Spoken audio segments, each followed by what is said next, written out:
Please hit like, share, and subscribe. Now enjoy the Practical Guitarist podcast.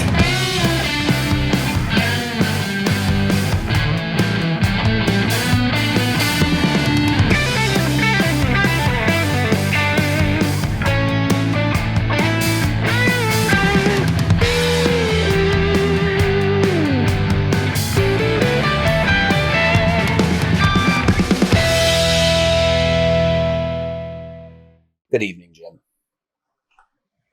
Good evening, David. So we were just talking about the format of the show and how we're addressing our format and changing some things. And we're just, we're flying by the seat of our pants. We're obviously doing segments now. If you haven't been following along, like you might watch bits and pieces of an episode before the final episode airs on YouTube. And that's just because we're chopping things up into segments so that they're tinier bites for people that don't have an hour and a half or 2 hours to listen to a full episode. And we found that that's working pretty well with our audience, so we're going to continue to do it. Yep. So, what's new for this week? I have been on the hunt for putting together a band, and so kind of want to share some details about that. I don't know if I talked about it in the last episode because it was ongoing. So I put up an ad on Craigslist, and I asked for a drummer and a bass player. And I got a bass player that contacted me immediately. And we've been jamming in this rehearsal space in the city, which I've been told by people, that's such a pain in the ass. Why would you do that, etc. Because at this point, like, I look for serious people. And if somebody's willing to put up the $15 or $20 that it takes to go into a rehearsal space for 2 hours, they're serious. Okay. Right. That's the way I look at it. Not that you can't be serious and do the other thing, like practice at your house or whatever, but right. It's an easy way to weed out people who don't really have the desire to do this on the level that I do. Because I will pay money to play at a rehearsal space. I will pay money to go into a studio. I will do all of those things that are required. So, the bass player thing was fine. Like, I met this guy, we played, we're supposed to get together again this week. We're supposed to get together again last week, but I had some stuff going on and he had some stuff going on, so it didn't happen. This week we're going to get together again and hopefully hammer out some music that I've written. Again, he's been working on arrangements for bass that are different than what I've got, and I'm fine with that. Like, I'm totally willing to put my stuff on the table and to alter things. I always assumed that's what would happen when I started to form a band anyway. But here's where the fun begins. So I solicited drummers, right? I've got, I think, 4 drummers who contacted me. I put our ages in the ad immediately after me and the bass player started jamming. Now, I've got no commitment from him, so that may not be the final official word on what goes on here, but I put the word out, right? I get these drummers. First drummer, he says, first thing he says, I'm much older than you, which I'm not an ageist. I don't care. Right. I was like, basically like, can you play? Show me your clips. Here's my stuff. Let's talk. I got the impression that he didn't want to go into the city. He's located in Elgin. And so immediately after I started talking about maybe going down to rehearsal space to jam, he wanted to go to his house, and then he ghosted me. So without saying I didn't want to go into the city, he just ghosted me, not responding to me. I've texted him, whatever. Fine. You're done. You struck out. Okay. Because as far as I'm concerned, you're not even in my Rolodex anymore. Right. And so the next guy reaches out. Similar situation. I'm older, right? And he provides me with video clips and a SoundCloud. And he's a drummer, right? Like, so he obviously actually plays drums. He said that he's into a lot of the same bands that I am, that he saw many of them live, whatever, back when they were popular. And so I sort of was like, okay, great. I watched his clips. I watched his SoundCloud. And I'm going to try to say this in the most constructive way possible. But the guy needs to practice with a metronome. Right, yeah. And it was really clear that when I was listening to was not the caliber of drummer that probably fits the bass player and I already. Right, so that was, nope, not going to work, right? Mm-hmm. Third drummer. This is the doozy. Okay. He sends me his SoundCloud. Says these are the bands I'm into because I changed the ad. I took out a lot of the influence stuff. I basically said just contact us and we'll have a conversation. Put the genres, contact us, we'll have a conversation. So the guy contacted me, and he sends me his SoundCloud, and the tracks that are there, I can't hear any drums. It's like drone music, and it's over the top of the drums to the point where I can't hear them. First track. Second track, similar. There are drums there. I can hear them way buried in the mix. Like I can't make out what they're doing. Kind of buried. It sounds like, synthesizers and organs and stuff covering up everything. Third track. I can hear cymbals. I can hear a snare somewhere in there, but I still can't tell what's going on. Now, I listened to all 7 tracks. There was one track where you could hear drums. And it was okay. It wasn't like, even that track, they were buried. I had to really listen to hear drums. And Jim, I'll share this SoundCloud with you after the show. I'm not going to share it with our listeners because I don't want to embarrass anyone. But I wrote back to the guy and I said, I'm still interested. But I said, here's the deal. Can you send me some clips of where the drums are audible? And then he sent me a one-word like a 1-line, 2-sentence response. And he said, the drums are perfectly audible in those tracks. Let me know. They're not audible. They're not. If you call white noise just ramped up to all hell with the drums buried in the mix of white noise audible, I'm like, dude, I can't work with you because if we go into the studio together, what the hell's going to happen? Right. Like, I need somebody who's willing to stand out in front of everybody and be like, okay, this is how you play drums, and really have that attitude about it. Like, I'm going to show you how to do it. So I struck out 3 times in a row at this point, and I get a 4th guy reach out to me. He wants my phone number so he can text message me a video. Mm-hmm. Now, I may go through with that, but I'm kind of like, that suggests to me you don't know how to use a computer. And I need people who are at least on the same level as me in regards to like communicating and social media presence and those kinds of things. So these are the things that are going on in my head. It's not just like, can you play? Are you good? It's, can you play? Are you good? Do you know how to market a band? Are you going to be comfortable with, going to rehearsal spaces and studios? These are all things. So it's just like when,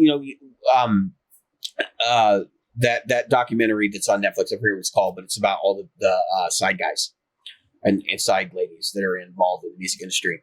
And there's a segment in there with Alice Cooper who says, it isn't about how good you are. It's about, can I get along with you on the bus? And that's basically what I'm dealing with right now. It's like, I found people, I know people locally who are really good at both of these jobs. Right. I don't know what their level of commitment is, and most of them are already in other situations. And I'm not looking for somebody who's fully committed to me. Like that's not what's going on here. If the timing worked out. But see, for me, this is going to be my big thing. I'm going to put all my effort forth on this, and I want to be doing a lot of gigs. So I'm kind of like when somebody says, "Oh, I'll do it part-time," I'm kind of like, oh gosh, like as much as I would love, I had somebody offer to do it for me part-time. As much as I would love to have them do it because they're an incredible player and very in demand locally. I'm like, man, I really need to be able to be sure that if I book 2 or 3 gigs a week, they're going to be able to be there because I can't have a situation where they can't show up. And so that's kind of where I'm at right now. The kind of music I perform is a whole band music. It's not like I can go out and do an acoustic gig one night or it's just not going to work that way. So, yeah. Well, you have a very specific type of your songs are constructed very specifically, and you can't just, oh, you know what? I'm going to do like what Eric Tonight, Clapton did with me and Layla. just the guitar and the bass player are going to play. Like, what? Yeah, it's not going to happen. That's not the way this music's written. That's like No. asking Led Zeppelin to show up without a guitarist. Like, it just doesn't make sense. But I guess the question I would have for you, and I posed this to a friend of mine who just can't seem to find a drummer. Oh, I can find him. That's not the problem. Well, I mean a drummer that you can use. You know what I mean? Yeah. It would seem to me that, especially with pre-constructed music like yours and me with pop music, wouldn't it be easier to just track the drums and So yes and no. One of the things I want to add to the set is spontaneity, but I also want to work with a group of people that can help me write, because that's part of my problem. That's different. That's what I was going to ask. Now, if you want writing, it's help in the studio to write and to create, that's a different thing. Yeah, it's going to be a band. It's not going to be the David Hill experience. Okay, let's be really clear here. Like, it's going to be a band, and we might use some of my music to fill out things or maybe to get started. But it will be a joint writing effort. And that was immediately the bass player I'm playing with. He's like, dude, I'd really love to work up some arrangements for this stuff. And I'm like, go for it. Just leave all the parts intact. You can shuffle them around. You could, I gave him like guidelines, like you can shuffle the order around. You can change the structure. Make sure that, you're doing this and this and this, and like gave him a checklist. So that's kind of what I'm looking for. I want to collaborate with people, right? And so of course. I have to find people that I'm going to be able to collaborate well with. Now, part of this is because like I know longevity, right? Like in order to have longevity as a group of people, I don't want to play for like a year with a group of people and then disintegrate because X guy's ego is so big that he's got to bury his drums in the mix. And like, because that's the kind of music he liked. Because that whole thing was like a particular style of music. And I get it. Right. Some people are into that style of music. I don't happen to be that person, for at least for what we're already doing. So it just wasn't going to work out. Right. That's where I'm like having this conundrum as I'm dealing with wading through these guys. It's like, you're literally looking for a Mike Portnoy. You're looking for a Stu Copeland. You're looking for. I'm looking for somebody who's got some chops, basically. Right. Oh, who has the chops and the writing chops.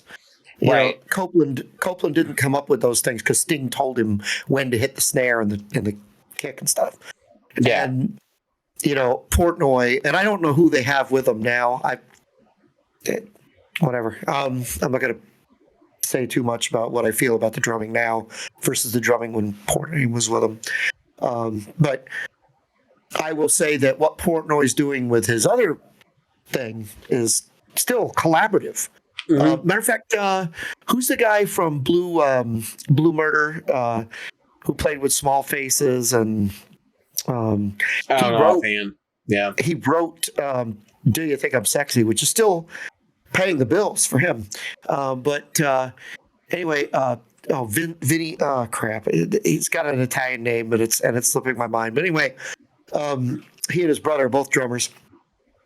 Point is, both do metal and hard rock. The disco thing was kind of a weird one-off. But anyway, it was... My point here is this. He was very collaborative and wrote songs. Phil Collins, another drummer that wrote songs. Don Henley. Phil Collins would be, if somebody came up and said, my favorite drummer is Phil Collins and I want to play drums for you, I'd be like, come here. Like, do I need to come pick you up to go to the rehearsal space? Or like, Yeah, exactly. That because he happens to be one of my not my favorite songwriter, not my favorite singer or anything like that. He's one of my favorite drummers ever. Because if you haven't ever listened to Phil play drums, like just play drums, especially in his early days, Brand X, that's a band you should go listen to. Phil Collins is incredible. Like I said, those are the people that you're kind of looking for. If I was to ask somebody what their it wouldn't necessarily be it might be Bonham, but everybody says Bonham. You know what I mean? It's like all roads lead to him. Guitar player saying Jimmy Page or Jimi Hendrix. Right. Okay, but who else have you got in your arsenal? who's the, is it Tim Pierce? Is it, somebody who most guitar players wouldn't say, but it would be for me, because pop music is my thing, somebody who's really famous for pulling off some really cool pop. I mean, yeah, Eddie Van Halen and Jimi Hendrix and Jerry Vaughan and Eric Clapton, they're all great. But what are the ones that you can tell me that might pique my interest? You know what I mean? Sure. Sure. Kind of thing. All right. Well, that's been enough of that. If you guys know any drummers who live in the Chicagoland area who are interested, please hit me up. You can hit me up in the Facebook group, or you can comment in the channel below. Give me some contact details, and I'll be happy to reach out to you. That's it. If you are new to the channel and you're enjoying the content here as we go through it, please hit like, subscribe, hit the notification bell if you want to, get alerted when we post something. I don't know why you would ever want to do such a thing, but it's there. You can do it, right? And we've been told to say it a bunch by YouTube itself. That's right. So we're saying it. Yeah, we're saying it. We have a Facebook group. Subscribe, and, share. We got merch too. We got merch somewhere too. Patreon. Patreon merch. It's around. It's all down there in the description somewhere. Maybe. I mean, our first topic for the evening, our first real topic for the evening is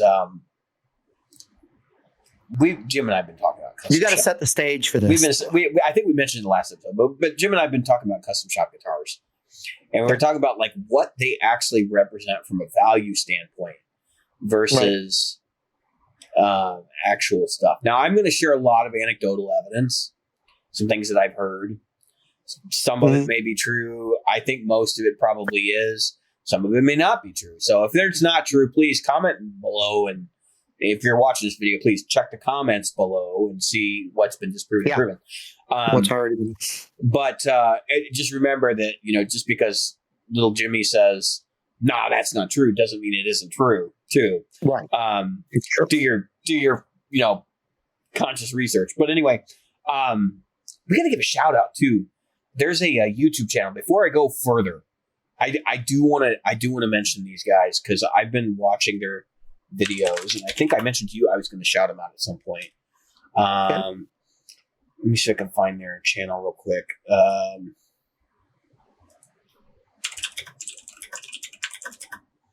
And then they did hair in my right eye. They did the real story of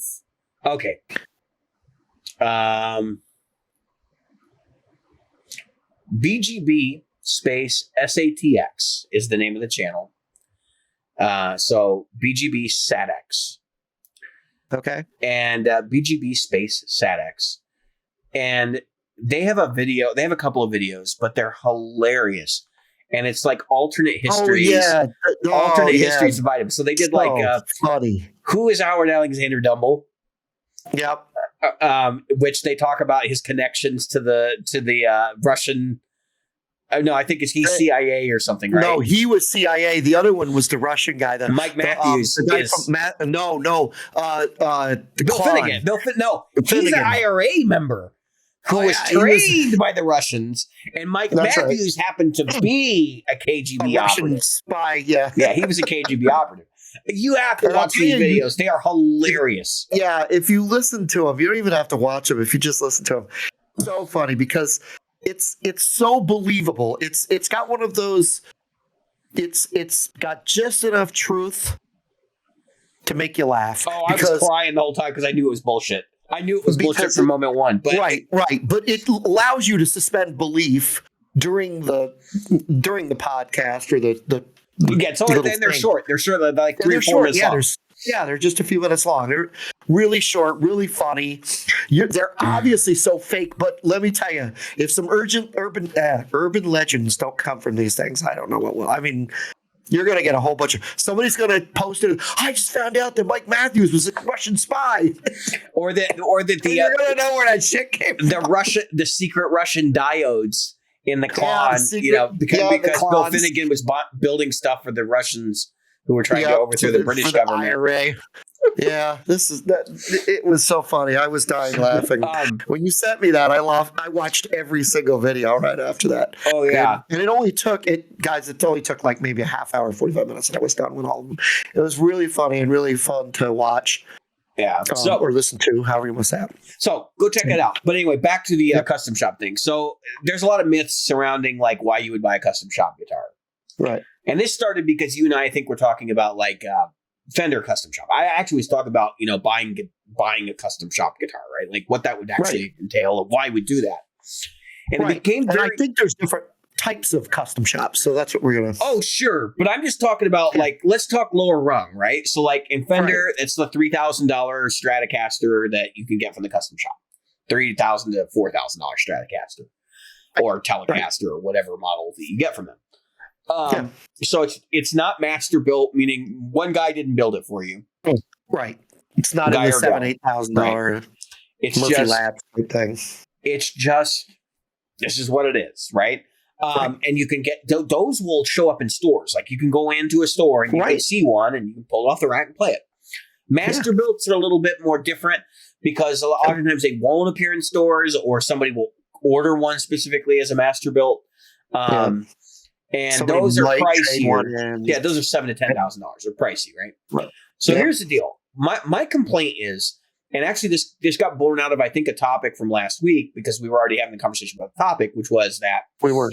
I'm trying to remember exactly what it was, but it was like we were talking about guitars and what you get for your money, like what's inexpensive versus expensive, and like how things change in the price range, and I kind of said like for me. So like this goes back to the S2 versus core model thing, right? So like this is a PRS S2 that I bought a couple weeks back, and I was like, next day I was like, gosh, I should have bought a core model, like, or I should have bought a CE, and that was kind of what was going through my head.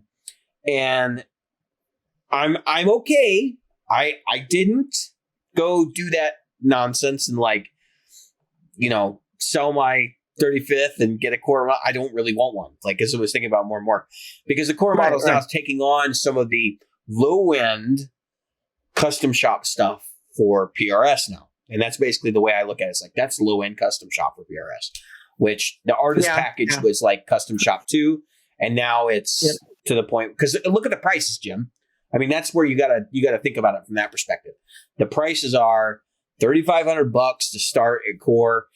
I think it's actually $3,700, and then on up to. I mean, you can pay for a 10 top with an artist package, $4,500, and then that can go all the way up to $10,000 for a wood library guitar, where you get to pick everything and do all kinds of craziness to it.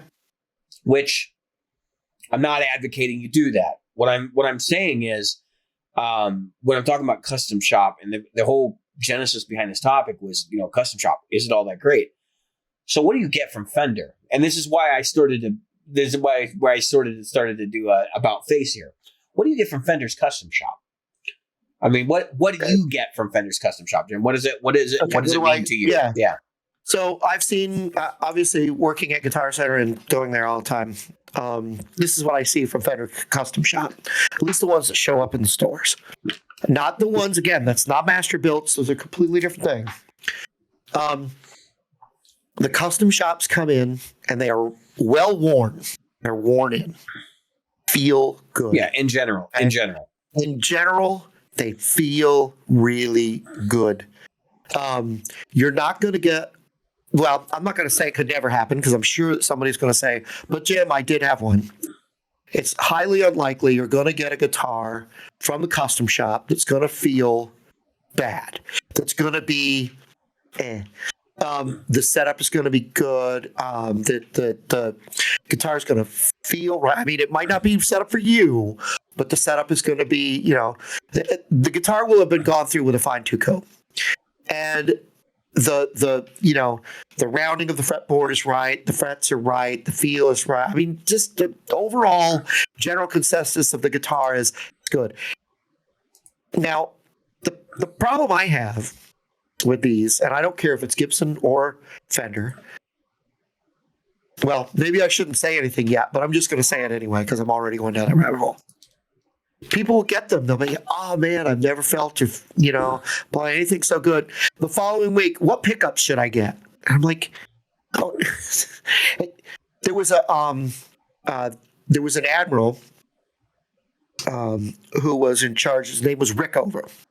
Now, if you look up Admiral Rickover, he was in charge of the nuclear propulsion division of the Navy, and he literally interviewed every single officer that was brought into nuclear propulsion. Now, knock on wood, there's never been an incident in nuclear propulsion in the United States military. Now, that's because those people are gone over with a fine-tooth comb. I'm going somewhere with this. One of the things, now this is a bit of urban legend, but it's true. There's a lot of truth because I spoke to these guys. A lot of truth to it. So Rickover would take them out to dinner. This is an example of a thing he would do. Take an officer out to dinner, and then he'd watch them eat. And a lot of the decisions he made for the nuclear, whether or not that person went to the nuclear Navy, came from whether or not the person put spices in their food, salt, pepper, whatever, before or after they tasted their food. And so I say that because the first thing I hear from someone who has just got a custom shop guitar is, I got to get new pickups. You haven't even tasted your food yet. What are you doing? And so this is what I'm going at with the custom shop. The word custom loses a lot of its core meaning if you're getting a guitar that you've got to then change out the pickups. I mean, I understand it comes from a certain shop, and the name of that shop is Custom, and the word custom is on it. I mean, let's face it, the Les Paul Custom is called Custom, all right? But is it really custom at that point? I mean, I that's what I'm getting at. So that's why I said, is it really all that? I mean, if what you're getting is a finely tuned, well-tuned neck, go through some of the higher-end necks, whether it's a Player 2 or a Lux or an Ultra Lux or whatever. I should say Ultra Lux or Ultra. If you're getting a Fender or whatever, go through some of those and feel them. Find one you like, get it. And if you want custom, if you really want it to be yours, and I think we're afraid to do this because this is where I go to, this is custom. And I know we're going to talk more about this later, but don't be afraid to do something to the damn neck of the guitar to make it yours. Because in all reality, the thing that should really matter in the beginning is the feel. If pickups can be changed out and electronics can be changed out, but if that neck doesn't feel right, that for me, that's the beginning. If I put my hand on the neck and I don't like the feel of the neck, I'm putting the guitar back. I don't care if it costs $10 or $10,000. If I don't like the feel of it, I'm not going to stay with it. So I don't know if I'm going in the right place, if you're looking for the right thing, or if I said the thing that we're looking for. But in other words, what I see with customs and what I've felt with customs is they feel right. That neck is typically good. I have a good beginning. That's what I'll say there. I'm going to say something that's going to be very startling to many people. I played a couple of custom shop guitars, probably 10, 12 at this point, over the years. I've never found one I was like, yeah, it's worth $3,500. Now, nope. I've been asking this question for a long time. So, I always thought the custom shop was supposed to be for the actual professional, like the guy that's on tour. He does 50 dates a year or 100 dates a year, does studio work, that kind of thing. And so, that's the reason you would buy a custom shop guitar. I now realize that's not really what it's aimed at. Okay. No. So if I was going to go on tour, I wouldn't buy a custom shop guitar. I would buy a production one.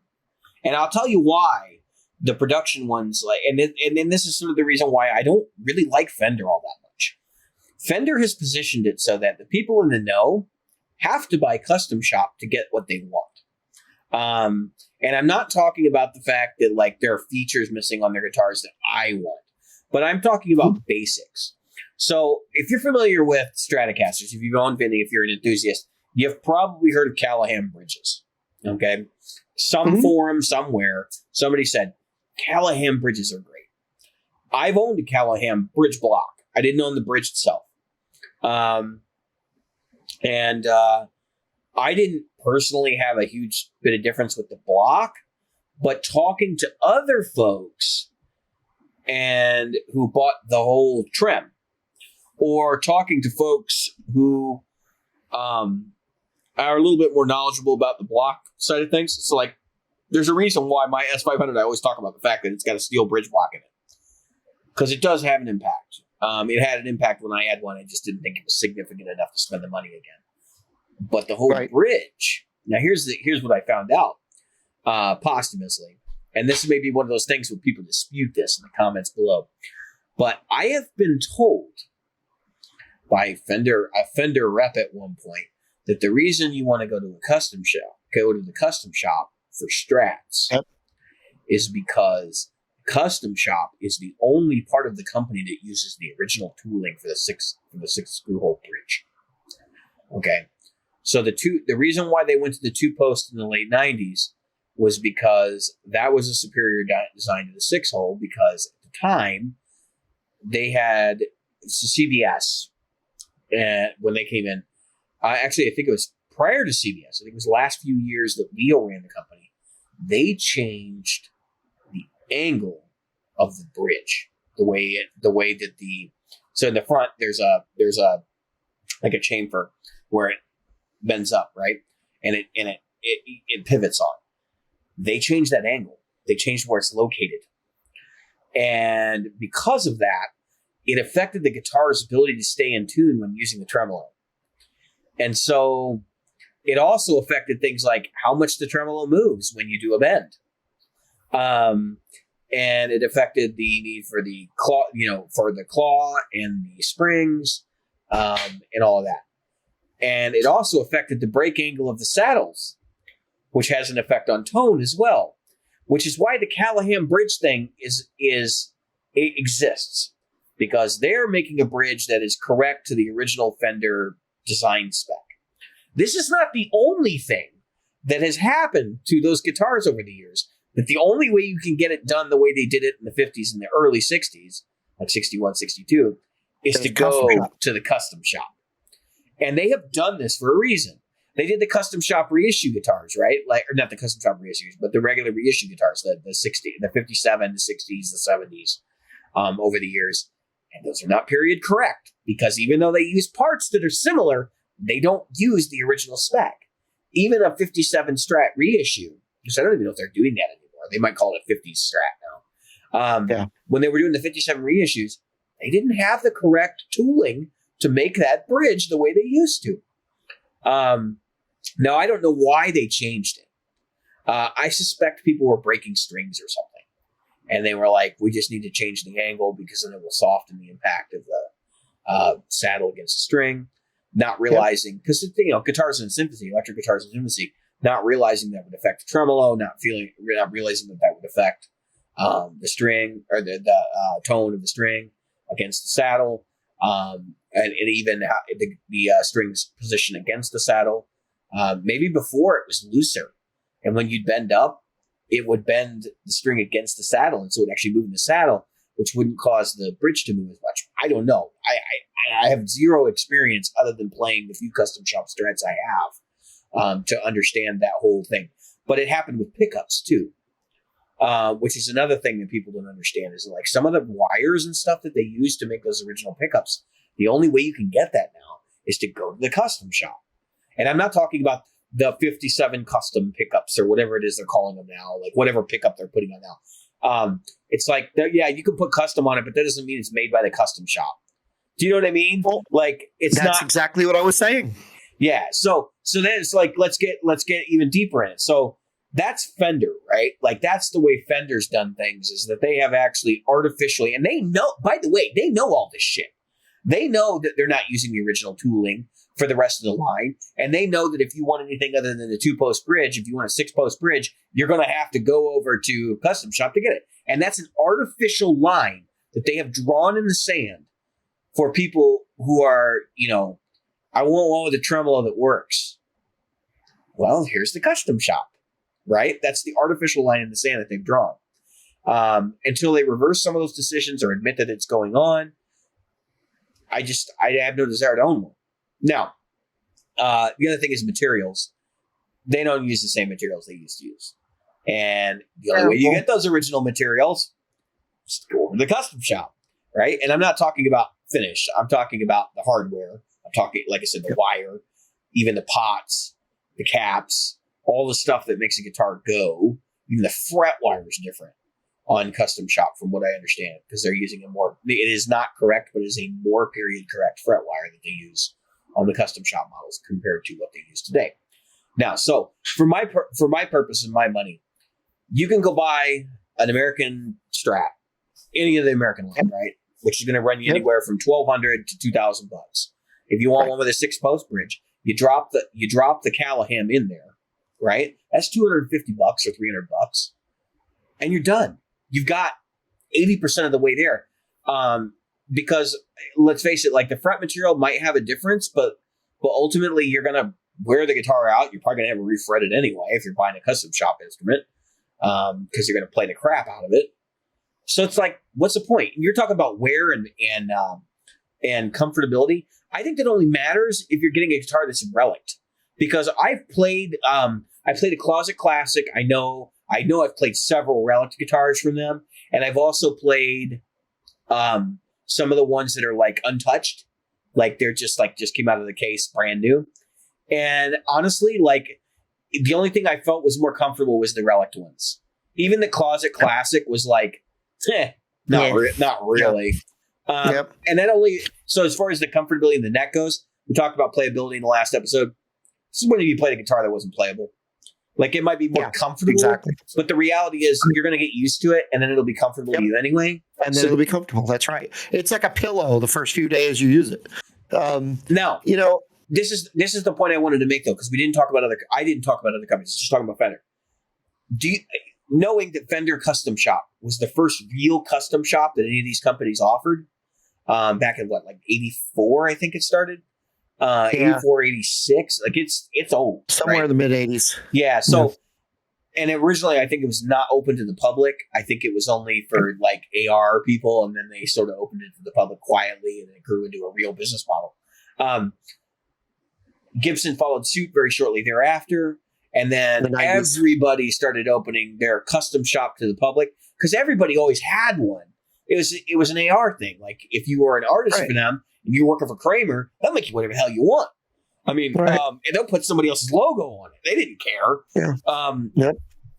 So that's why I bring this up, is because if Fender's doing that and then everybody follows suit, don't you think they're looking at their business model too and going, we got to do what they're doing because it's already successful. And so I think Gibson does it to an extent. I don't think it's exactly the same. Gibson's stuff is way more high end from their custom shop, especially today. Like the 59 reissue is like insane. R9 is what, like $7,000 now? Or $10,000 now? The R8s and R9s are in the $4,500 to $5,500. They're not that much. It's with the Murphy Lab stuff that does what you were talking about. Are you sure? Because somebody reached out to me the other day and was actually asking me. There was somebody from Germany that I know was asking me about. You could look right at Guitar Center and say, okay, I want a Gibson R9. R9. Yeah, I thought they were going up in price. So, like, here's one for $10,000. The used ones that would be a Murphy Lab. No, that's a Wildwood. Okay, used ones are going for Wildwood. Used ones are going for $5,000. So that's why I was like, I think they're between $6,000 and $7,000 now. They just raised the price on them like last year. There you go. 59. Yeah. So a 59 Les Paul custom shop is $6,500. Yeah. So they're almost $7,000 now. I mean, they're $7,000. The Leroy Parnell which is a different thing altogether. That's 7,500. But Leroy Parnell is because that's the guy that's like getting a Slash version of a custom shop. So, but yeah, a BOTB. So yeah, 6,500. That's about right. Let's see, and a lot of times it depends on your color. Sometimes they'll come out with a different color, and they'll come out. A Les Paul custom is still 46 or $4,700. That's a Les Paul custom. And but let me say something different about Gibson. I'm not saying Gibson's better than Fender. This is what Fender does that kind of irked me when I was choosing my Fender. So I sat down and I played a dozen Fender American-made Stratocasters. Production. To choose this one. Production. Did not even look at I didn't want to spend that much money on that's the truth, on a custom shop because I didn't feel, this is me, I didn't feel that I got the value out of a custom shop that it would get out of because to me, a custom shop. You're in the same opinion that I am. Is a regular old Fender production series with the word custom shop stuck on the back, and I'll give my opinion on Gibson in a second because I'm very similar. So I got my Fender Deluxe, my Fender Ultra, but the reason I picked the Ultra was because I sat down with an American, a Pro, and the Ultra. And you know what's funny? All of them felt really good. All of them sounded really good. They were all very good guitars. And they were all pretty similar, too. And the similarities were so close, it was microscopic. But if you look at an American Standard, okay, right now, which is called something else, it's got a different name. How long do you think it's going to be before they actually go back to American Standard? I don't know. It can't be too long. What the hell do they call it? American Not the American Professional. original. It's American Professional. Performer. Oh, I thought it was Performer. Professional. Yeah, no, the Performer, then the Professional, then the Okay. So if you go to the Performer, okay, they have the push-pull pots, the modern C 9.5-inch radius, the classic gear. But what have you got? You've got a 6-point trem, if I remember correctly, or at least at that time they did. Which automatically, you'd rather have the 2-point because that was designed correctly. So I was like, okay, this one falls off a little bit. Now remember, I'm paying Guitar Center employee pricing, and they have the 2 instead of the 1 string tree, which means that there's the little things aren't height adjusted for where they are. So then I said, all right, let's look at the next one up. And the next one up is obviously the Professional. And now it's Professional 2, which added some stuff, by the way. And these were really good. I mean, again, I can't complain about the Professional. All right. So when I looked at the Professional, and this thing for some reason didn't do what I wanted to, there we go. So now I'm in the $1,500 range, which I didn't pay that, but still. And so I looked at the trem. I got a 2-point trem now, but it's a chintzier looking 2-point trem. Have you looked at the trem? The little. Now this is me. I'm not crazy about those little tab things that come out that are the saddles. That when you have the string out, they're kind of floppy this way instead of just. I don't know what you're talking about. Look at the Professional at the bridge block of the Professional. You know what I'm talking about? It's like a it's a weird block. Instead of being a block like they're on the Ultras, it's more hollowed out. It is a 2-point. Are you talking about the saddles? Yeah, the saddles. Okay. I'm just not crazy about those saddles. Now, that's not the only thing. Yeah, the bent steel saddles, which is like, that is the sound of a Strat. Okay. It is. There's no question about that. They just weren't my favorites. But here's the bigger thing that got me. And they fixed this on the new one, by the way, was the back of the neck was a little less satin, and they didn't have the cutaway. And I wanted a little bit of a cutaway, not extreme. I'm not a high up player. A little bit of cutaway, which they put on the new professional twos, and they've got the thing. But what they didn't do, and this is the thing I still can't understand why they didn't do it. Locking tuners. I like having locking tuners because I'm a live player. If I got to change a string, it's got to be fast. I just want to pull it through, lock it down, cut it off. Next question. So, yep. So, what's different about your American Professional Ultra Bridge saddle wise than the other one? My Ultra? Yeah. Because I'm looking at the Ultra right now, and it has bent steel saddles. Well, here, let me grab it for you. Hold on. I'll show you.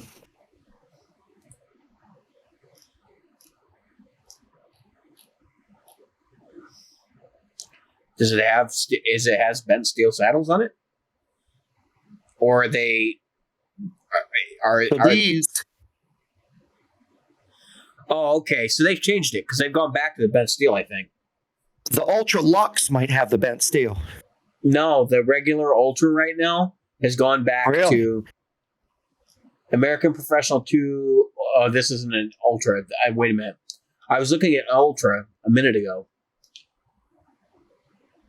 Are they not doing the Ultra anymore? They got the Ultra Lux, but they do have the Ultra. If you go to Fender.com, No, I'm a Guitar Center because Fender will have Oh. models on there that may not be available in stores anymore. yeah, they might. They might not. And a lot of them, I think the Ultras are getting blown out. Yeah, they're not doing the Ultras anymore, I don't think. Or if they are, To be it's in a replaced. limited quantity. And I'm not, and you know I'm not crazy about Okay, the... so these have the modern saddle. Okay, it makes sense. Those modern Okay. saddles, I mean, they decrease string breakage. It's about all they do. yeah, that's really, because they have the same problem that the steel saddle does. That the string can slide side to side.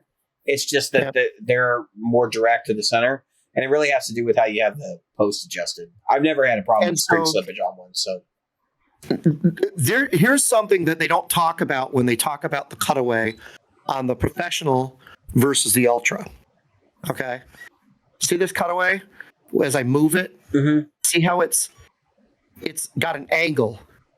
Okay? So it doesn't just cut in. This whole bit from here to here, from the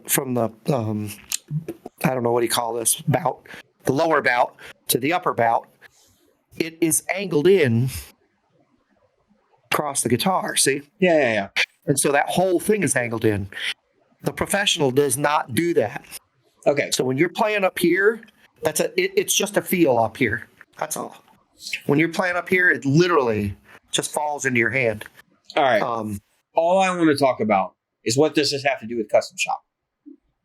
Well, the custom shop doesn't do that. Number one, that's number one. But They can. probably more You can importantly, ask for it. You can. That's right. You can. Well, then I'm getting a more of a custom. But here's the important thing that I take away from it. This neck feels just as good as a custom shop neck to me. That's All right. what I was getting. All right. So And go ahead. you could talk about wear in, and you could talk about the little finger things on the fretboard. But the truth of the matter, but that's the high end of the custom shop. But still, and you were talking about that. What do they call it? A bigger wear. They have Relic, and then they have Time Machine, Yeah. and then they have Ultra, or and then they have the Relic. The Closet Queen or whatever, the Closet Classic.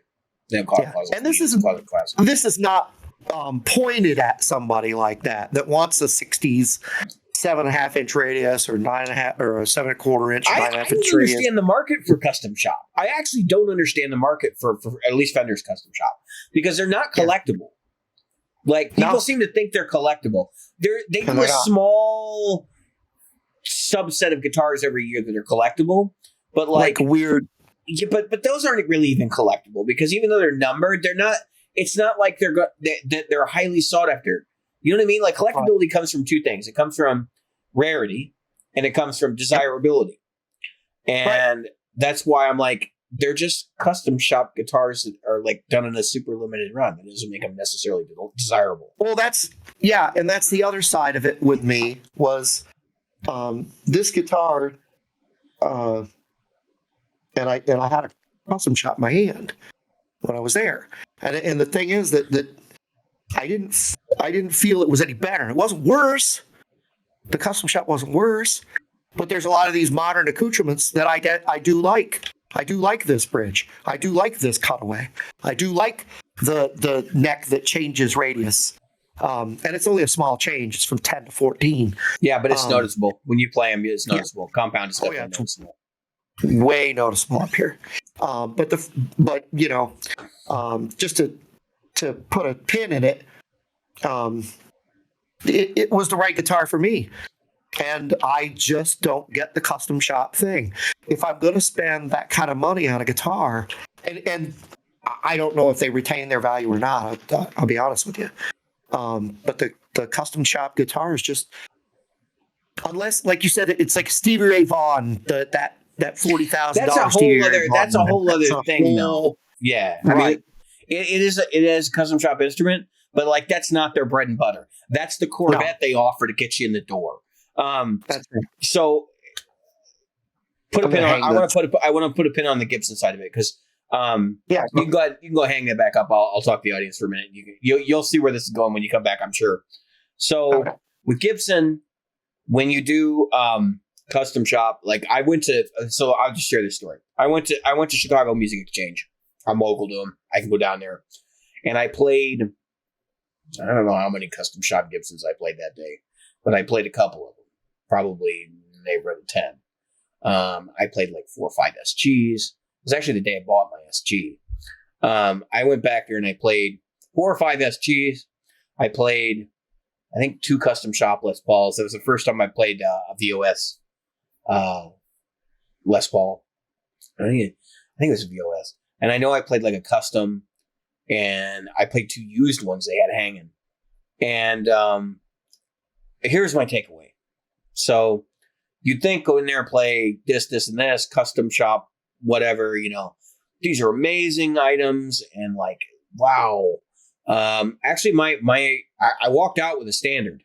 Now, I couldn't have afforded a custom shop at that time, but I was like, I don't really think that so let me put it this way. I picked up an SG, I played it, and then I played the one I bought, and then I played the other one, and then that's when I realized it was custom shop. I looked down at the tag and I went, holy crap, this one's $6,500. And I was just kind of like, because I was like, the one I'm playing over here is like the same guitar. I mean, it played literally the same. I was like, that's dumb. Who would do that?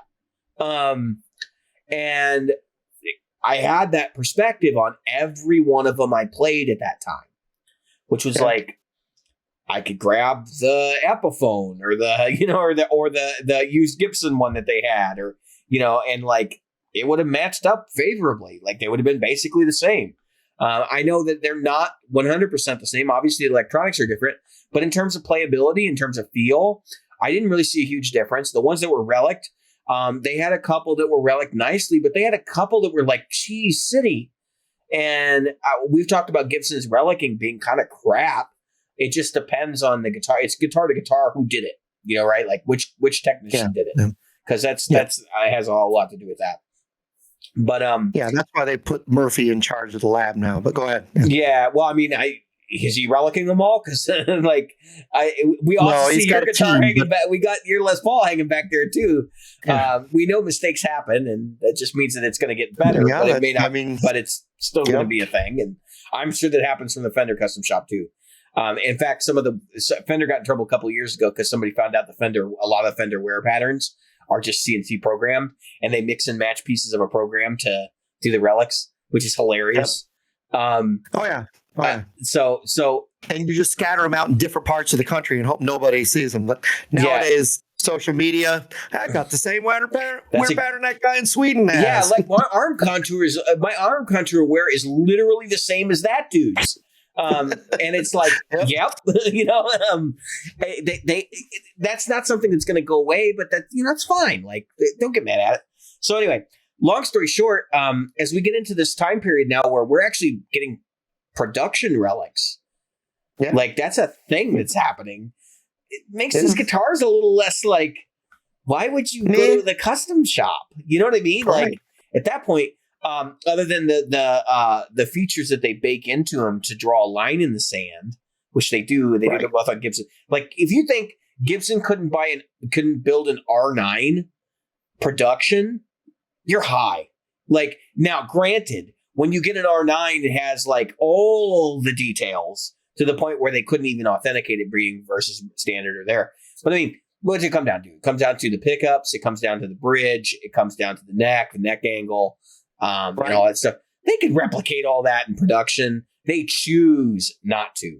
They have set a bar for this is what you got to pay to get what you want.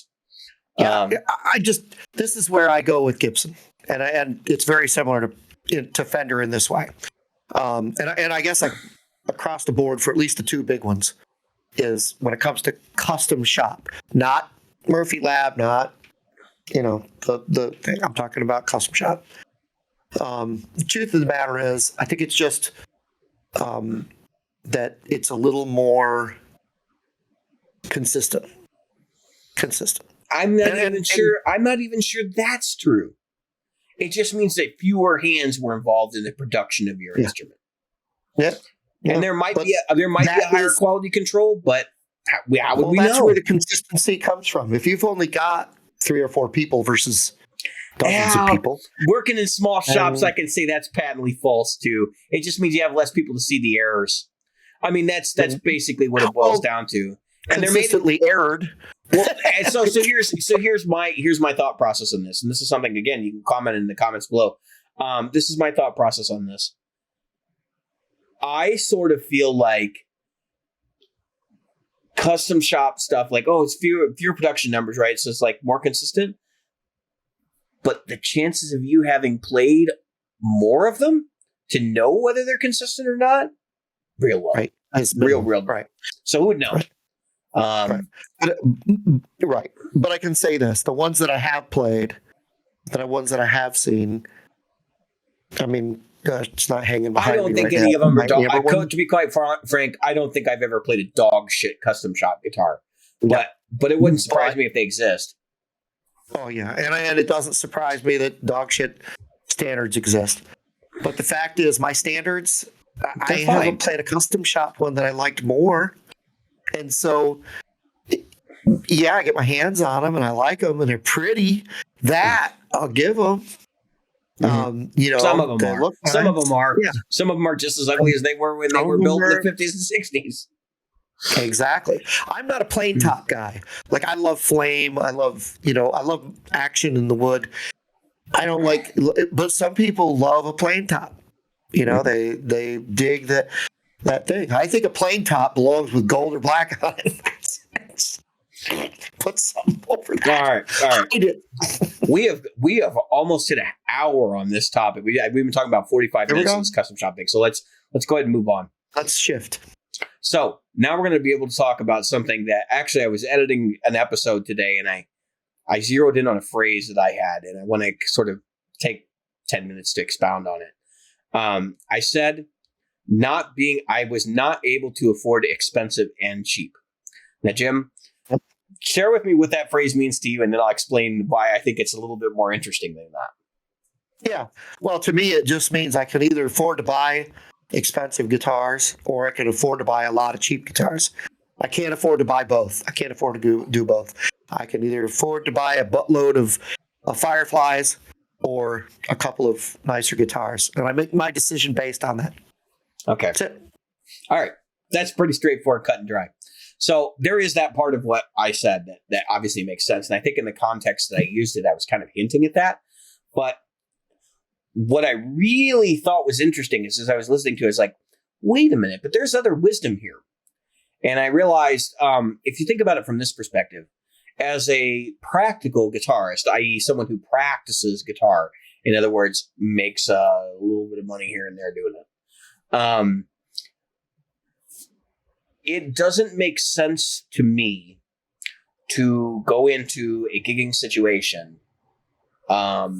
with a guitar that's not going to be able to perform, or like I have any doubts about.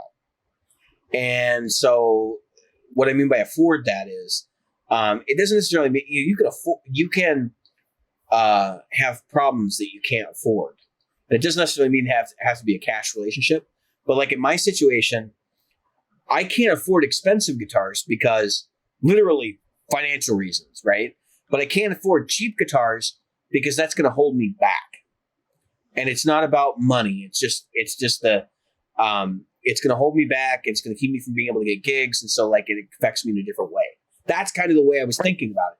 I thought it was really, really interesting to take a step back and kind of like examine that a little bit further. So you're talking about, of course, we've hammered this subject in the last couple episodes, so we're not going to spend a bunch of time on it. You can go back and listen to those episodes. But like buying, so right now the big cheap guitar, right, is buying like Squire Bullets and like cheap Amazon guitars. Yeah. Firefly comes to mind, Air, Donner, million other companies, and expensive guitars like Custom Shop and above, right? So I don't really see. So we've kind of talked about our delineation has changed over the period of time of the show, because we used to say $750 was where Pro started, all the way up to sky's limit, right? And now we're thinking more. It's like $1,000 is where pros start, all the way up to sky's limit. And it's not that you can't get a playable guitar down to $500, like a really good guitar you can gig with. But the reality is that the market focus on the $500 guitar is more on the low end side of the market, or on somebody who just needs like the basic accoutrements to get through, their church gig or something like that. It's not it's not focused on players who like are going to ride the guitar hard and put it away wet, right? Which is where I like to count myself, although probably don't fit into that category as well as I'd like. So as far as like why you wouldn't want to gig a cheap guitar and like why you wouldn't want to have a cheap guitar, I think we can take a few minutes to talk about that. So like why I can't afford one. Obviously there's the monetary thing that if I was going to have, if I was going to pick my guitars, I'd pick a couple of middle of the road ones, and then maybe I couldn't afford the cheap ones because I already had the middle of the road ones. Obviously that's the thing, but like, so if I was going to go in this situation, I was going to think about it from the other perspective and talk about why cheap guitars are not a thing for me. First thing I would probably talk about is hardware. And the fact that like the hardware doesn't work as well. So we just got done talking about Custom Shop Strats and stuff. And how they have the original tooling. So they got the bridge angle right and all that kind of stuff. And when I think about like the other guitars, the cheap end of the market, what the problem is like they are made with pot metal. If you're not familiar with what pot metal is, it's like a slang term for metal that is basically just slag. It's the garbage that gets melted down and then cast into something and then chrome plated so that you don't know that it's garbage. And they do a really good job of making it look really good. But I'm willing to bet that your Bullet Strat has what I would call either a pot metal or a slag bridge. And your bridge blocks all the way up into the high end of Fender are slag. They're zinc or they're not even cold rolled steel. They're zinc and they're like slag. Oh, in the Squire line, they're probably slag for the most part. And like that kind of stuff is where I know people think that this stuff doesn't matter, but once you realize like one of the first things a lot of players do is replace their bridge when they buy a Fender Strat, even like the higher end ones, they go right to Callahan, right? Or Babbitt's or somebody and get a drop-in replacement bridge. Super V is another company. Super V is another company that does a replacement Strat bridge. It's very widely thought of. That makes you start to realize like, or go to 510s now is the thing too. That's the thing that makes you realize like, there's something wrong here. And why I can't afford to buy problem, right? Otherwise pickups, that's a huge issue. Like I've never played a guitar sub $200 where I thought the pickups were worth it. Where I wouldn't have swapped them. because they like genuinely are not great. The rare exception is some of the Squier guitars. I think the pickups are a lot more passable than people realize, which is hilarious because the wire is made out of slag. It is basically like form bar made from, I say form bar, but air quotes, made from melted down recycled materials. It's conductive.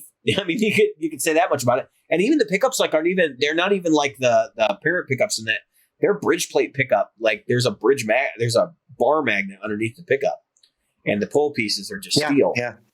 They're steel, magnetized slag. The steel. Magnetized. Yeah. So right, and that's some ferrous material. Let's just call it that. Yeah, that's why I shy away from them mostly because of the hardware, right? But also like the front end's playability thing. That's no big deal, right? Like that's a problem you can solve with the right luthier. But even so if you look at Squier, like the bullet bridges, or not the bullet bridges, but like a bullet neck, the finish on it's weird. And why are those guitars like the maple always looks white, like China white, whereas on and it's not. I'm sure it's a tint thing because maple is generally a pretty light colored wood.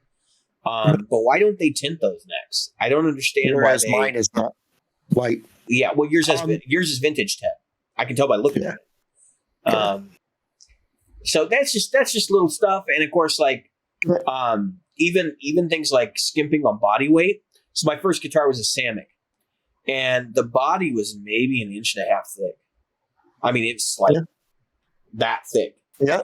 My Strats, they're like that thick. They're at least twice as thick, which is why I'm like, wait a minute.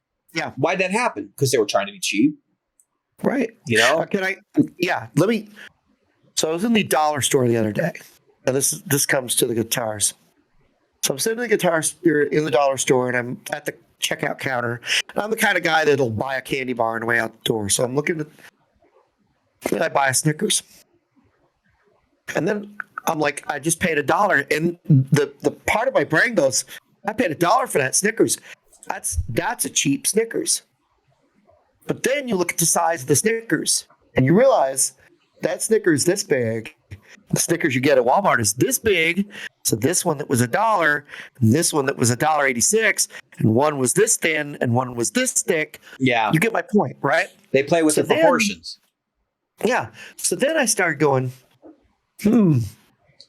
So I look at the bridge material on a cheaper guitar. And I go, I look at it, and then I look at a more expensive guitar, and I look at the cheaper guitar, and I'm like, they're going thinner. And then I feel it. And that's what I was talking about with those bridges. I probably shouldn't have said the type of bridge. Probably should have said what the bridge is made of and the feel of the bridge. And it probably speaks to what you're talking about. This bridge might not be the greatest. Well, I understand people having that fear about the bent steel saddles that you brought up, which is, and I'm going to say this because this might be broadcast out of order. Because the bent steel saddles, Jim mentioned that the string may slide against them. It's not really an issue because of the break angle and where the string sits in the slot. But I understand why you would have that apprehension because of the design of it. Yeah, I just feel like it just feels cheaper. That's me. Yeah. Because it's a metal that's scooped out, and I'm like, where's the rest? But it was dyed that way. It was die cast. That way. Yeah, those are. I think those somebody are didn't cast. remove the metal. So traditionally, they call them bent steel, but I don't know if they're actually bent or die cast. They look die cast. They look cast. They look die cast. So my point is, you could buy a dollar store toy. And I'm going to go to this. You could buy a dollar store toy that's a car and go vroom, vroom, vroom, and it's fun. It's a car. And there's nothing wrong with it, right? But you're not going to put that dollar store toy car against a Mattel. Is it Mattel that makes Matchbox? Yeah, right. Matchbox. A Mattel Matchbox. Hot Wheels. Right. Because in 40 years, that dollar store toy is not going to look like a Matchbox did. And I guess it gets to this for me. what you were just talking about is so important. I could play. Do you know when the last time I broke a string was? Once in years, I just broke a string, and before that, it was 3 or 4 years ago that I broke a string. So to break strings for me is an odd thing, and that's because and I play with some fierce strike, but it is because I feel it's because I'm using quality equipment and quality stuff. But this gets to this, and I'll let you take it back. The holding you back has just as much to do with, yes, I'm going to have to do maintenance on these, but how much maintenance? Yes, I do have to, wipe and clean it. Yep, you're right. Or those magnets on the guitar. Right. But where is that line? And everybody's line is different of how much time I'm willing to put into that part versus the playing part versus the ginging part versus the other parts. Go ahead. Now, I should echo what you're saying, but like in terms of the cheap guitar, like that you upgrade, because I know a lot of people are like, oh, that's what I'm going to do. If you do that, like from my personal perspective, if I'm going to spend $1,000 on guitar, I ain't changing anything in it. Like pickups better be good because they ain't coming out. Now, as we get more inflated in prices, maybe that line of delineation starts to change for you. But realistically, if you buy $1,000 plus guitar, you don't need to change any of the electronics. They're probably fine unless they break. And so I look at that thing as like, oh, yeah, I'm going to change the pickups in this guitar and this $200 guitar. I'm like, dude, like at that point, it's now a $500 guitar. Maybe she just bought a $500 one. You know what I mean? Like that's kind of the way I look at it. But what kills me is most people will say, yeah, I'm going to change the pickups in this $200 guitar, and I'm changing them with these $35 pickups. Well, so that's a millennial thing right now. Is like, I'm going to go to GFS, and I'm going to buy cheapo GFS pickups to replace the cheapo GFS pickups that are pretty much in it already. That are already in it. Yeah. What's the other company that sells that to Monoprice? Dude, the fact that people buy used Epiphone pickups is still like, it's just, I can't imagine. I can't. And it's a thing. So yeah, we'll leave it at that. So, if you've enjoyed the content so far, please like, subscribe, click the notification bell below if you want to, listen to our idiots, us the idiots every time something happens. It'll notify you, and you'll be real upset. You'll go, damn it! I don't want to listen to that. Seriously, YouTube. Those guys suck. So we wanted to talk. We have a couple of personal items that we'd like to talk about for the remainder of this episode. So, like, first thing is little things that are annoying. Jim, do you have anything you'd like to share? I have one, and this could be a really short topic if we want it to be. It could be bonus content. So why don't you go with yours first? So my PRS, my brand new PRS, right? I got two annoying things. First thing, I put my first dent in it this week. I put a dent in the back by hitting it into a mic stand. So it's mine now, which I laughed about when it happened. I just went, fuck it, it's mine now. And like literally, that's what I said. And it's a tiny, tiny little dent in it. But it's, it's enough that like, I can identify it now if something happens. That's partially what I meant. But the other thing is like, I can't return it now. And the other thing was that I was polishing it this evening because I took photos to put it in an episode. So I could have this, photo shoot over the screen. And there is a tiny, tiny little flake of something in the finish that is in a very obvious spot from where I am as a player when I look down at it. And it's going to drive me mad the entire time I own the guitar. But it's kind of like, yeah, that's its unique thing, right? Like it's got its little unique, like, what the hell is that? And maybe someday it gets buffed out because as you take it in and they polish it and stuff, if they ever use a buffing wheel on it, it might come out, which is something it could happen. But it's going to annoy me the entire time I own it. It's going to be a thing.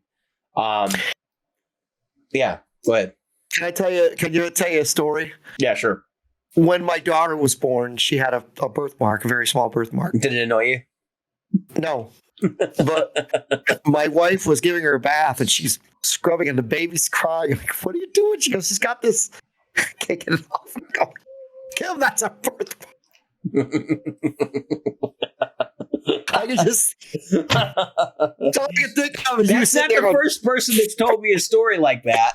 You're not the first and she person goes, who's told me a story like that. now remember, the baby was brand new. I mean, it's not like we had her for a while. It was.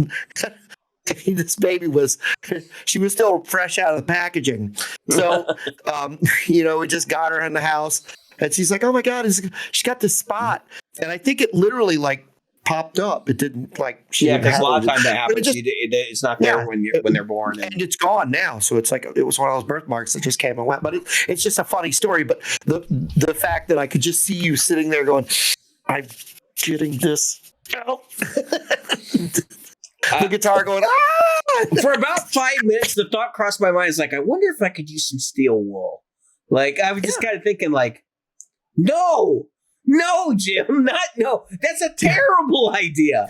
Like, yeah, no. I got, So my little things that annoy you, I'll tell you. So whoever bought this guitar between the time I had it the first time and the time I rebought it, do not do this, folks. Whoever had it obviously left a tuner on the headstock. Now, here's what Nitro does. Oh, yeah, here's what Nitro does, folks. Tuner, because the snark pads are not good for your guitars. No. So it has two little circular things that you gotta, you turn in a light and there it is. And it's like I just like, I could live with all the other crap, the buckle rash and the pick guard scrapes, but are you fucking kidding me that you put fucking snark on there and left it? You moron. But you know what though? Like, it's a used guitar, right? Like, I know you had it first and you bought it a second time. But it's a used guitar. And that's why I bring it up. Mm-hmm. Like, at some point, you just got, even with the marks in the PRS, you just got to say, it's a used guitar. Like, right. I'm going to use the crap out of it anyway. We can go into this more next week. But here's the thing. Here's something that grinds my gears. People will pay a buttload of money for a relic guitar. Man, I want a guitar. Yeah, but they freak out when they do anything to the guitar.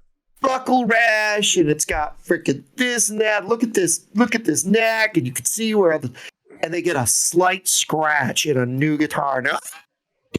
And it's like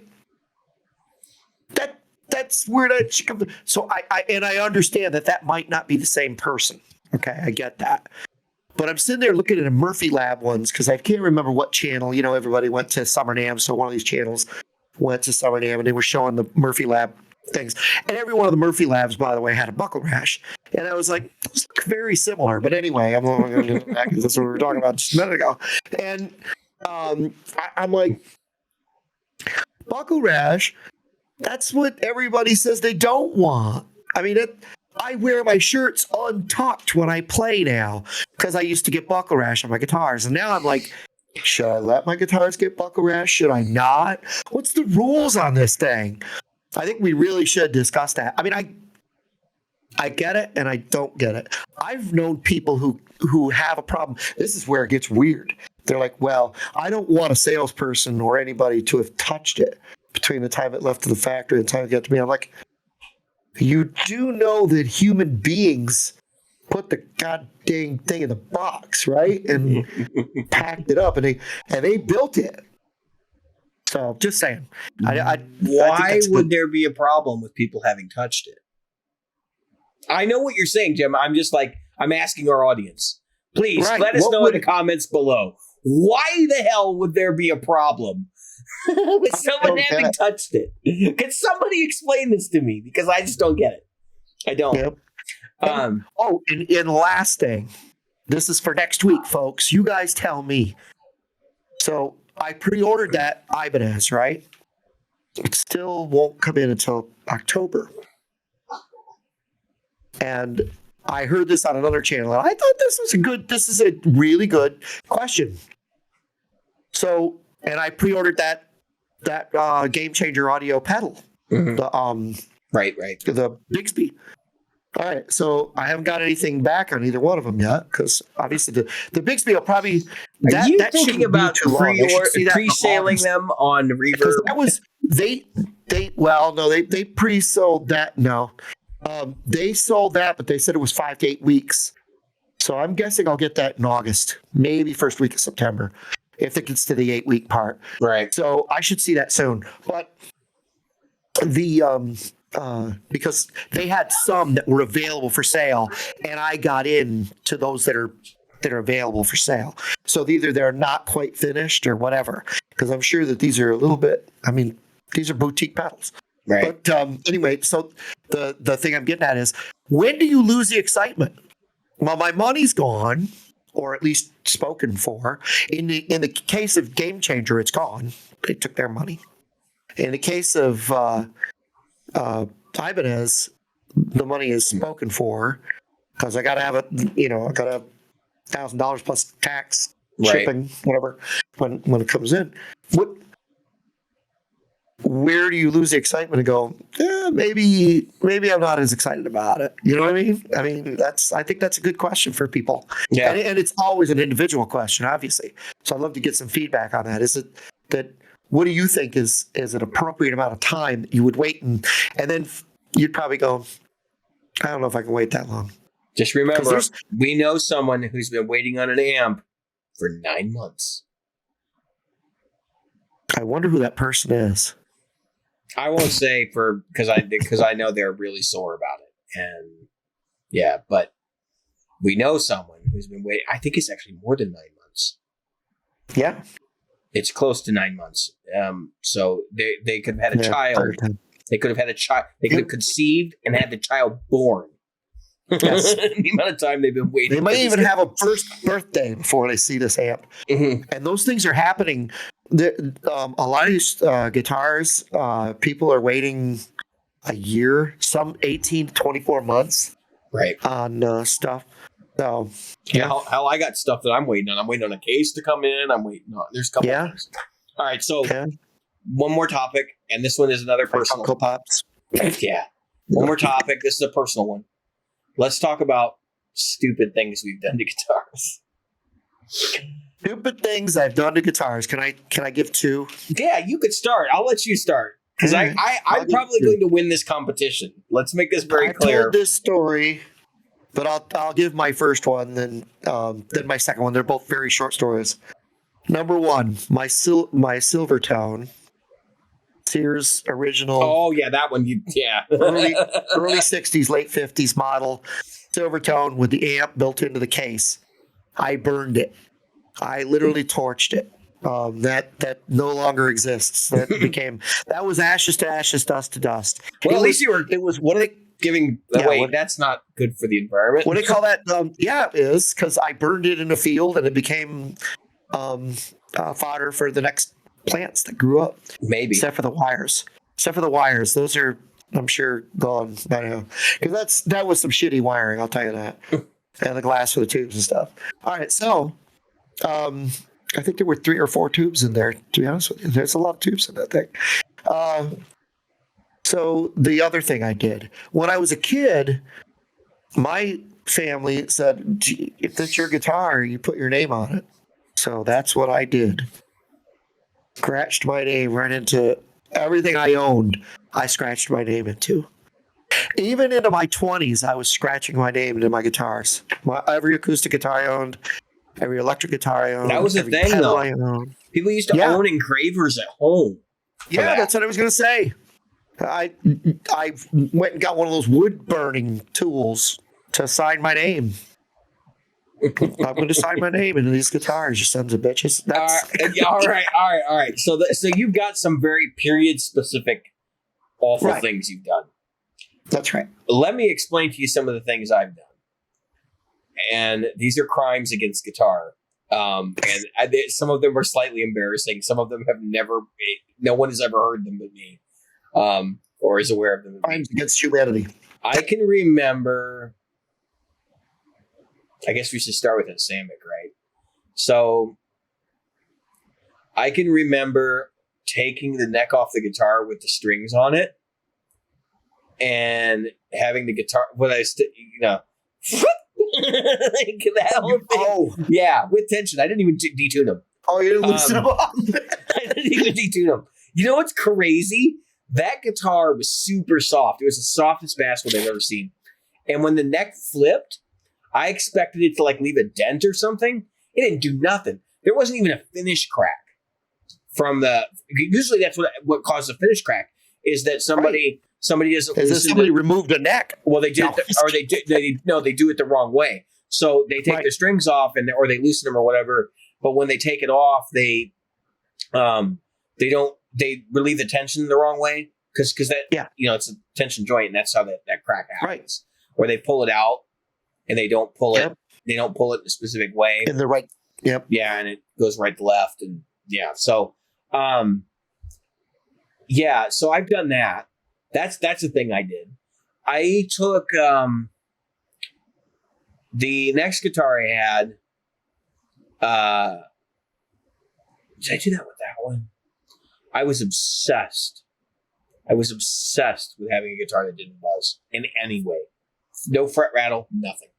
No one. I took my guitar to multiple technicians in the 4 or 5 years that I owned that guitar. And no one could explain to me, and I still hate these bastards for this to this day. All of the people that I took it to. No one could explain to me that if the guitar doesn't buzz through an amp, you're fine. Okay. So I had a perfectly good Fender neck, and I took a bastard file to it. Okay. And I to the top of it. And I filed down the frets to try and make them level. Not realizing that you were supposed to do that evenly across the neck. And then I had the guitar, I polished and crowned it with a Dremel using a Jeweler's Rouge, which actually works really great. If you've never done that before, that's a fantastic thing you could do. And then I took the guitar to a luthier sometime later, who then did a crown and polish on it. And they said, wow, it's a lot of wear in this guitar. No shit. Because I took a bastard file to it. Yeah. I can't remember if that was the Fender or the Samick that I had that I did that to. But it just drove me ape shit. That guitar would not. It was always buzzing, no matter what what they did to it. So I still have that guitar. If it was the Strat, I pulled the frets out of it a few years ago, and I replaced them. It's got much bigger frets than it ever had in it. But I just remember thinking, like, God damn it, this will fix it. Like it's basically flat. Like I adjusted it flat. I can remember I stripped a truss rod. That's something I've done. Using the wrong Allen wrench, Allen key.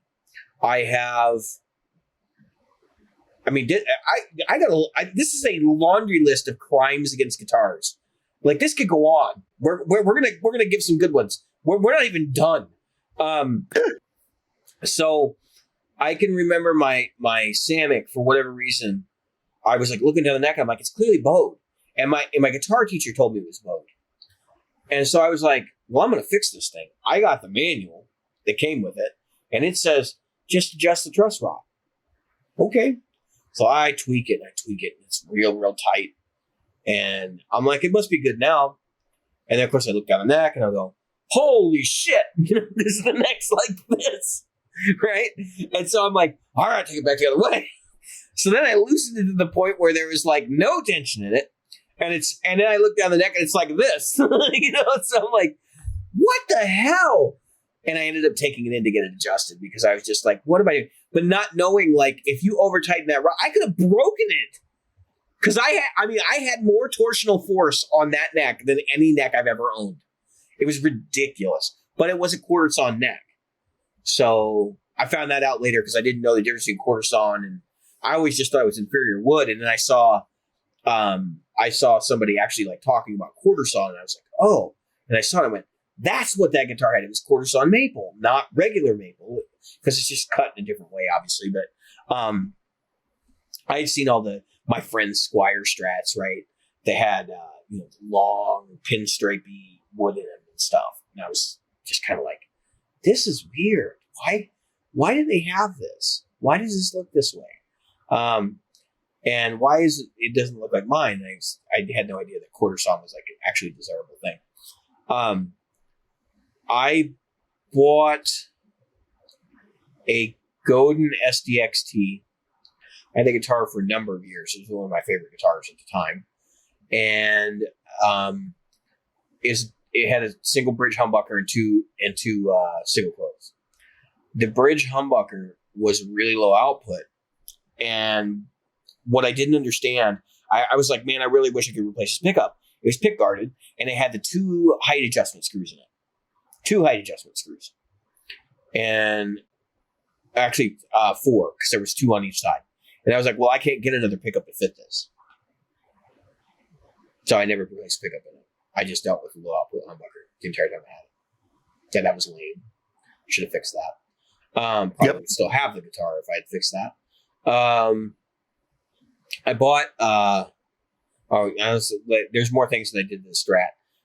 Crimes against guitars. Let's just think about this the right way. So that Strat, at some point, I got the bright idea to use steel wool for fret polishing, and I had no idea you're supposed to cover your pickups. Sorry, Nick, you can kill me if you hear me say that.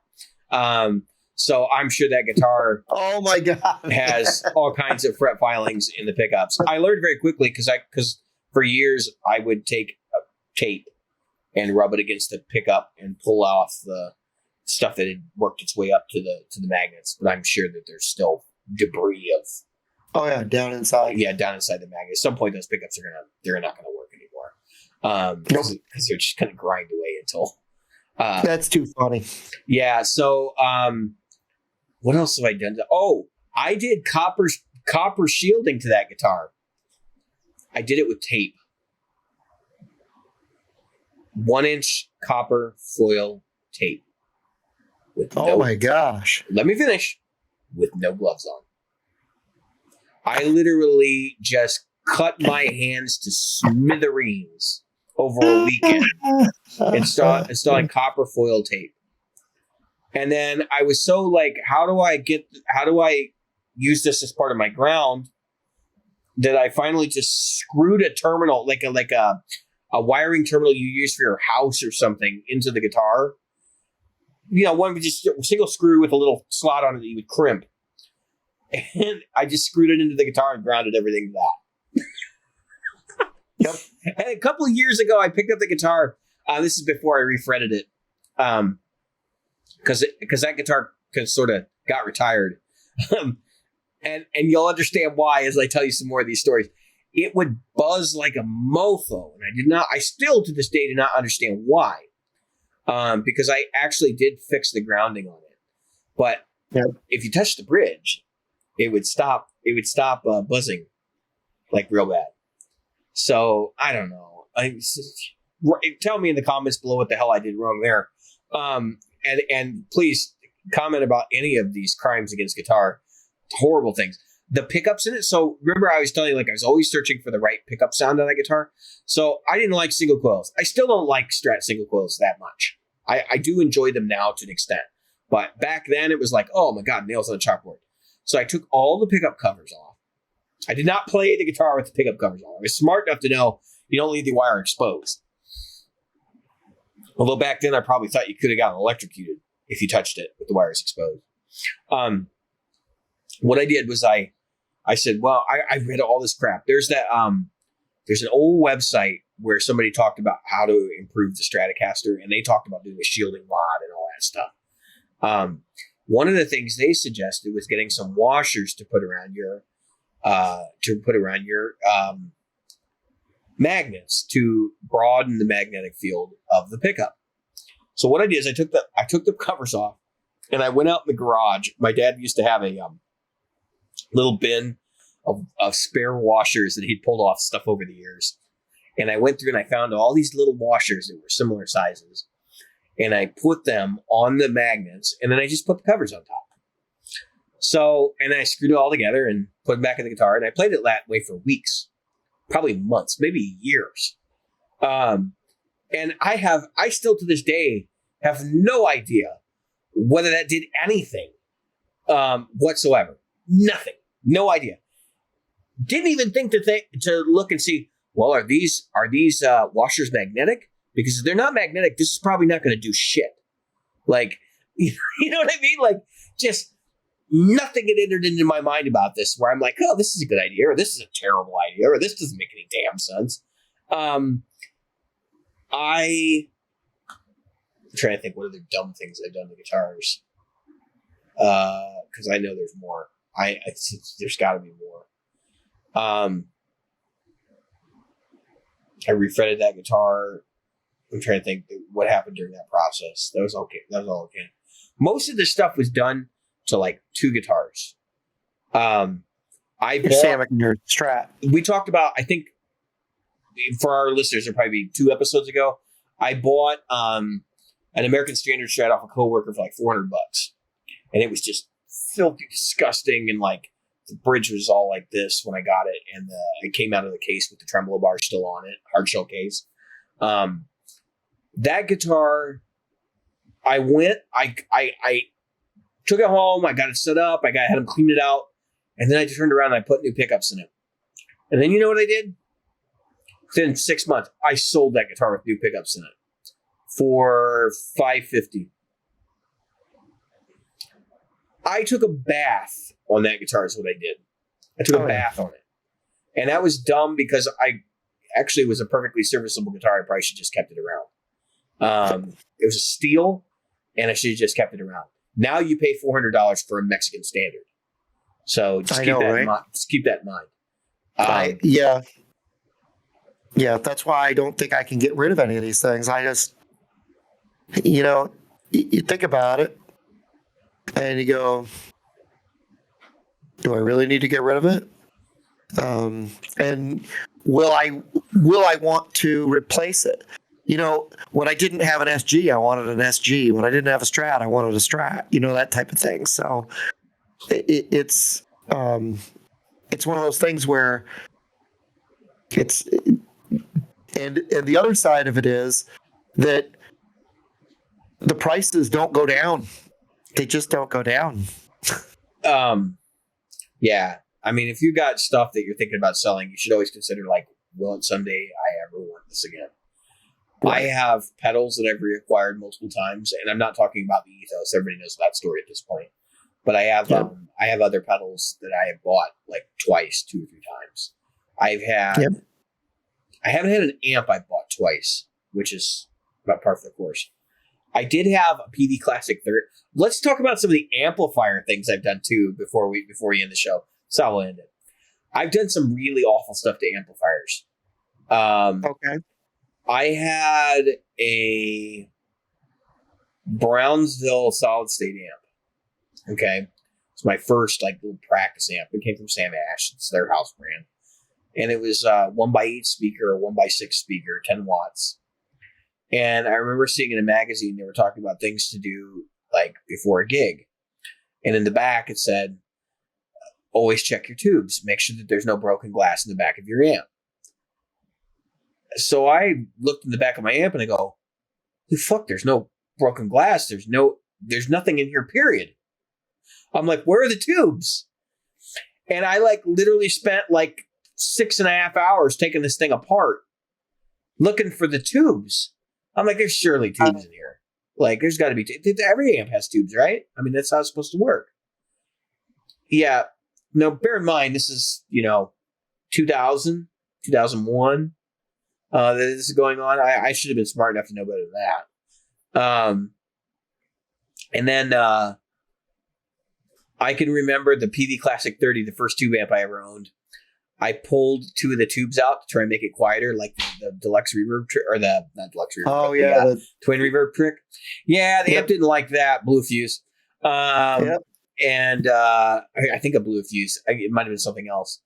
I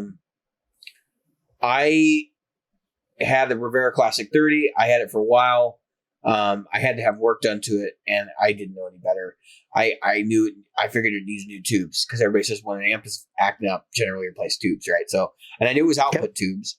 So this is not that long ago. This is probably 8 years ago, 10 years ago. Right. Right. Yeah, it might be. It's older than my daughter, so it's over 10 years ago, probably 15 years ago or something.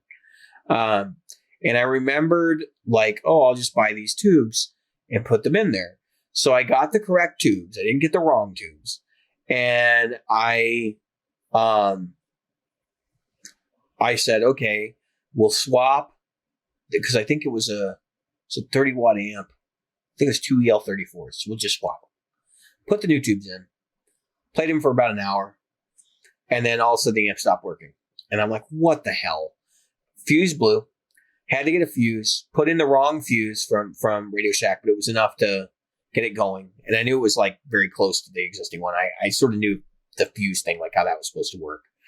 And so I put the fuse in it and then powered it back up. Of course, blew that fuse.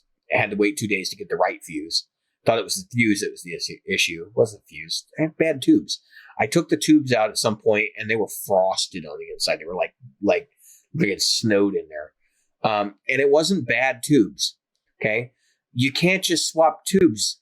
Like, you need to get the amp serviced so they can bias it. And I'm sure it was biased too hot for those tubes and it just blew them up. I mean, I'm sure that's what happened. It just blew them up. Yep. And the tubes I was having in it at the time, I think were red plating. So the ones that came with it. But it ended up being that it just needed a cap job. And I needed to back off on the bass control. Those amps have an absurd amount of bass. You really have to run the bass at like 9 o'clock or less. I don't understand why he has a tone control like that, but I know it's also like his circuits are active tone controls. And so that may not actually do any cut. And I'm thinking that's kind of what was going on. It's a preamp with no cut. It's only boost. So you leave the bass at 0 for you have some or a lot bass. More. Yeah. I think that may have actually been what was going on. And it sort of makes sense because if you're going to do that preamp, then you're going to push the amp in different ways. So it makes a lot of sense to do that. And I know one side of it was supposed to be preamp. I think one of it was post amp. And I generally lived on the post amp side. That amp sounded so good turned up. And I sold it because I'm like, well, it sounds like crap at bedroom volume though.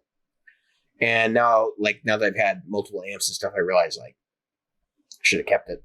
I had that amp for a number of years. I traded it for Rivera Knucklehead 100. Stupid loud amp. Sold that. Got a PRS Sanzera head, which was a 50 watt head, and then proceeded to rattle pictures off the walls. That's another dumb thing I've done because it was so loud that it would just peel paint. Wow.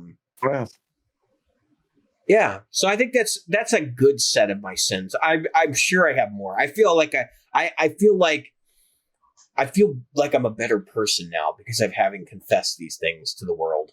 There are things that I have done to guitars so when I tell people I have done things to guitars that and I tell you like I know that's bullshit.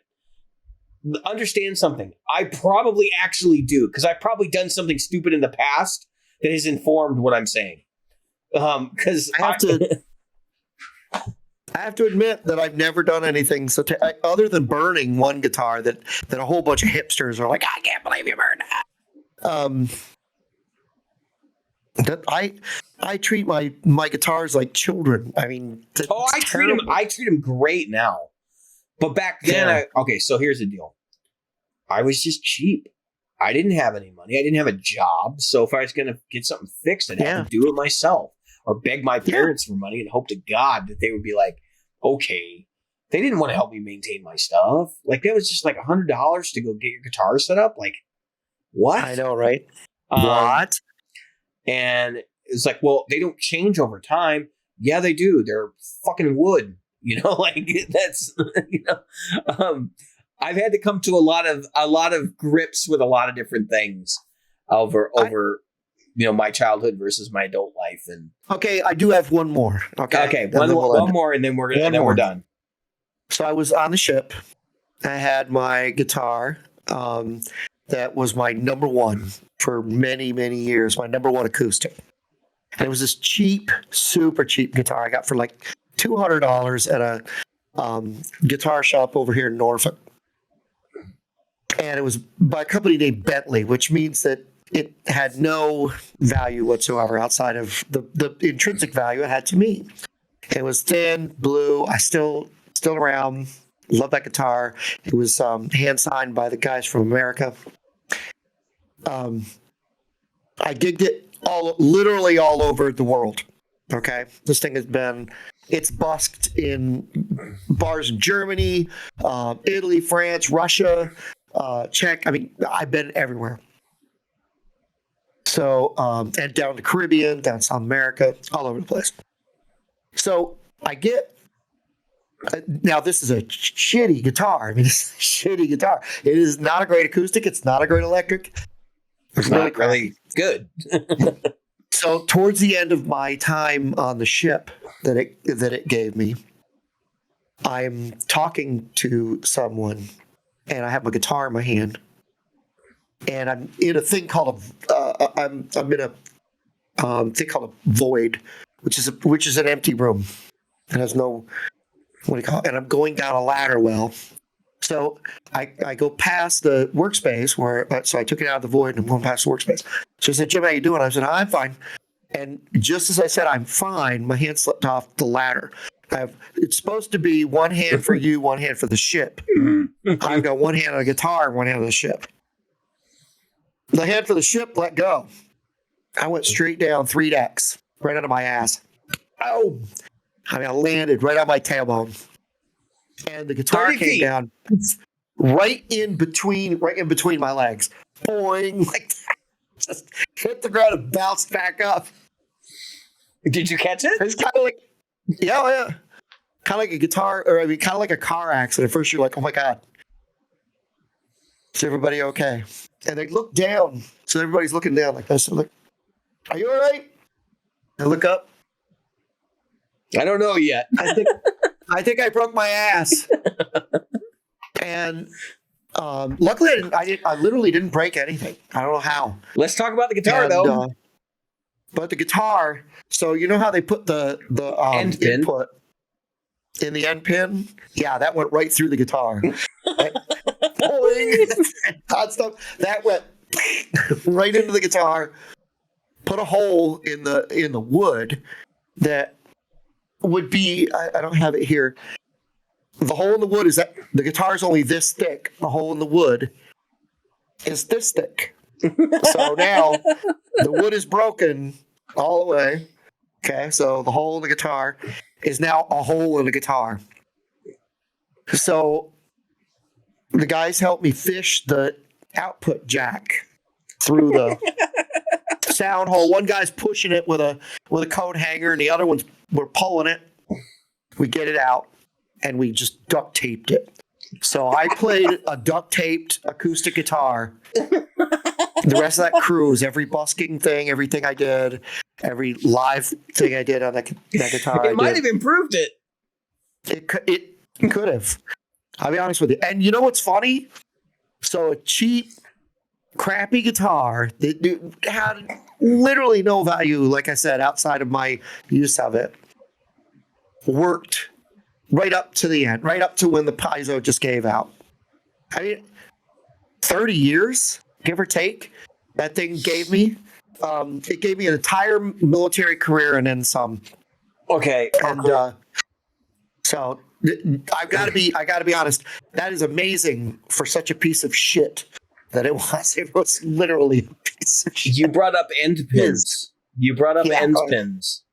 Yep. You talked about end pins. So now I must talk about end pins. That white Stratocaster. One night we were playing at a rec center, and we got, I think, 8 songs through our 10-song set, and my amp just started having a hissy fit. It was going wee wee wee, and I have to turn it off, turn it back on, and then we go wee wee wee. And if you remember, this is the line 6 I had, so I was like, "What the hell is wrong with it?" And I realized I wasn't going to be able to finish the show. I didn't have a backup. All right, so this is an important lesson. This is me learning how to actually do this stuff for real. And I got mad. I turned around, took my guitar, and I threw it on the stand. I didn't put it on the stand. I threw it on the stand. And the stand was so cheap that the bottom, like it was one of those things where it like slots through, and then you turn it over. Yep.